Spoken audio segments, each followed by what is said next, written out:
Why respect alone won't lead to success. When engaging with higher-ranking leaders, avoid being overly polite. Excessive courtesy only invites disdain.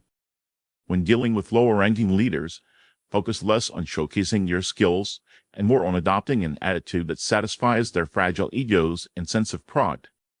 Those who understand proper etiquette are better suited for salaried positions. As the saying goes, compassion has no place on the battlefield. Similarly, those who are too kind rarely rise to positions of power. Elegant attire can intimidate petty minds, while thoughtful words can influence noble ones. Your image should always precede your abilities, for if not, your skills may easily be dismissed by others. Let me share a story. Years ago, a young man, fresh out of university, took a job at a construction site. He found himself surrounded by rural laborers, many old enough to be his father. Watching them toil tirelessly each day, he felt a deep respect for their efforts and often spoke to them with great politeness. But instead of earning cooperation, his courteous demeanor made his job more difficult. His respectful tone led to his instructions being ignored, and the lack of results brought criticism from his superiors. In contrast, his boss behaved differently.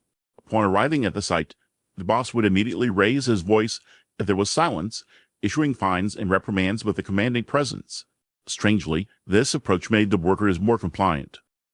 If someone refused to obey, they were set aside, and the obedient ones were promoted, making it clear that the work could proceed smoothly without dissenters. When employees resisted, the boss strategically divided them into smaller groups, allowing them to elect team leaders with slightly higher wages. The lure of material reward quickly dissolved even the strongest bonds of camaraderie. If you feel that you're not yet remarkable, train and refine yourself in places where no one is watching. Then emerge when everyone is least expecting it. The stronger you are, the kinder this world will be to you. There is an old saying, once a person succeeds, they are surrounded by good people. To live well, one must have strategy. To work effectively, one must have method. Opportunities lie in understanding situations, not just in following rules. Life without a plan is a ship adrift at sea.